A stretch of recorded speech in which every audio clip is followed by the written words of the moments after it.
Salut.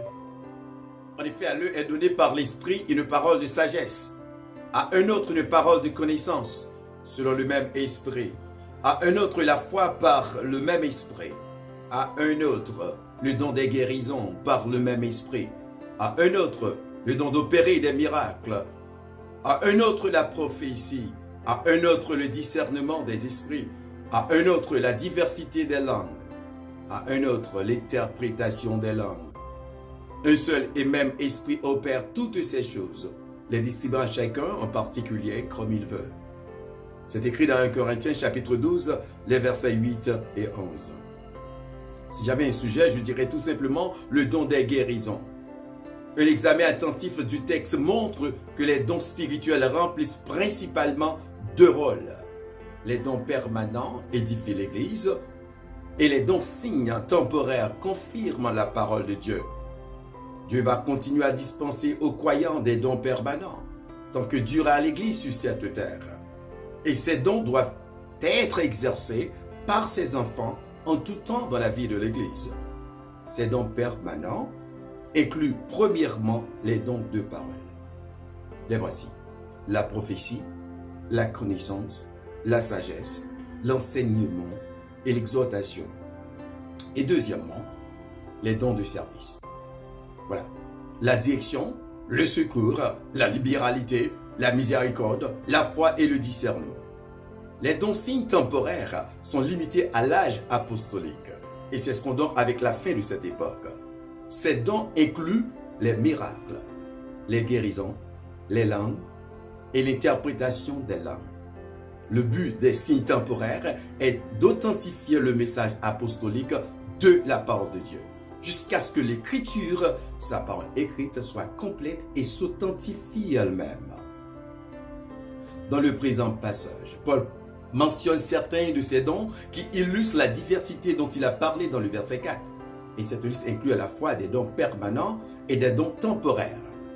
Il n'est que représentatif des variétés, comme on peut le voir par le fait que d'autres dons sont mentionnés ailleurs dans le Nouveau Testament, y compris dans le verset 28 du présent chapitre. L'apôtre Paul n'explique pas ici la fonction particulière de chaque don. Il cherche seulement à montrer la diversité qui existe dans les dons et à insister sur les sources communes, chacun d'eux étant la manifestation de l'esprit donnée pour l'utilité commune. Si vous lisez le même chapitre verset 7, comme nous l'avons mentionné, à cause de ce qu'il y a d'unique dans la vie et le ministère de millions de chrétiens, les dons ne sont pas étroitement définis ici.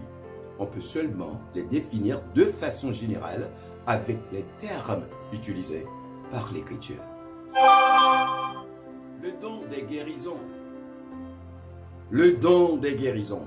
Il est intéressant de voir qu'ici, aussi le mot don est au pluriel dans le texte grec, ce qui semble appuyer ce que nous avons dit dans le chapitre au chapitre suivant. À l'effet que Paul parle et deux catégories de dons au sein desquelles existe une diversité. Regardez avec moi. Les dons des guérisons sont les premiers dons signes temporaires que Paul mentionne dans ce passage. Et puisque ces dons sont toujours actifs à l'époque, ils ne sont pas inclus dans une catégorie séparée. Le terme guérison est également pluriel. En grec, iamaton. Et souligne le grand nombre de mots qui doivent être guéris.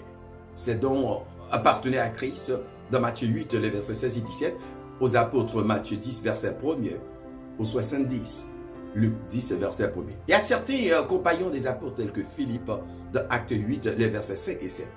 Dieu peut encore guérir directement et miraculeusement aujourd'hui en réponse à la prière de ses enfants. Je dis bien, mais aucun chrétien n'a aujourd'hui les dons des guérisons.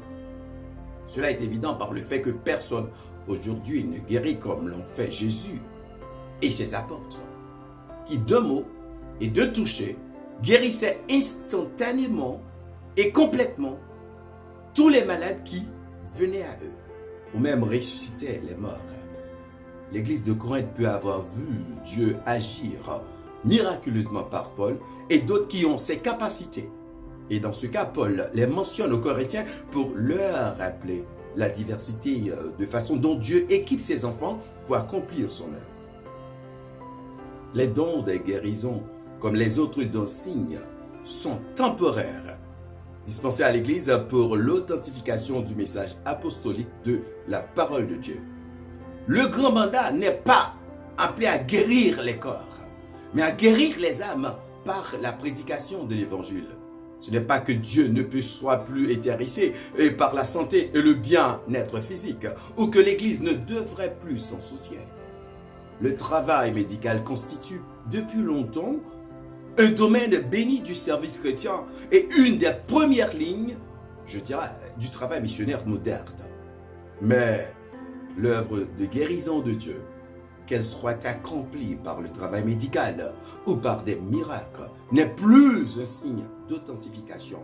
Et Dieu ne dispense plus à son Église de tels dons. Comme le font tous les autres, avec les dons des guérisons, Paul les utilise avec mesure et dans des buts précis. Avec mesure et dans des buts précis. Il ne les utilise jamais dans le seul but de ramener à la santé. Mais non, mille fois non. Il ne se guérit pas et ne demande pas non plus à un compagnon qui a un don pour le faire de guérir ou de le guérir. Mais quand Épaphrodite, ami cher et compagnon d'œuvre de Paul, est terriblement malade, Dieu intervient pour qu'il ne meure pas. Paul dit, Dieu a eu pitié de lui, et non seulement de lui, mais aussi de moi, afin que je n'ai pas tristesse sur tristesse. Dans Philippiens chapitre 2, verset 27. Dieu guérit miraculeusement Épaphrodite. Oh, Épaphrodite. Mais si l'apôtre avait librement utilisé son don de guérir, il n'aurait pas eu à supplier Dieu.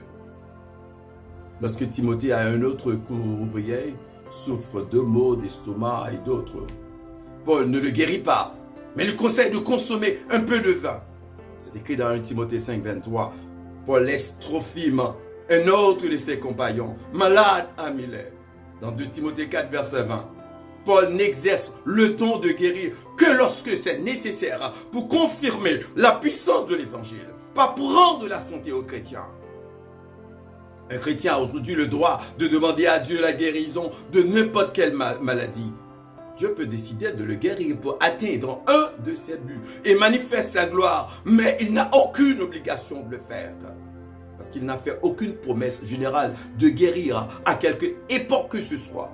Si vous lisez Nombre 2, les versets 9 et 10, Deutéronome 28, et les versets 21 et 22, 2 Rois 5, les versets 15, 27, etc. 1 Corinthiens 11, verset 30, il n'authentifie plus sa parole écrite. Parce que, complétée, elle se vérifie par elle-même. Zami Mabdion Bagay. Bon Dieu, nous, il répond ses prières en réponse à ses enfants. Mais bon Dieu, papa, personne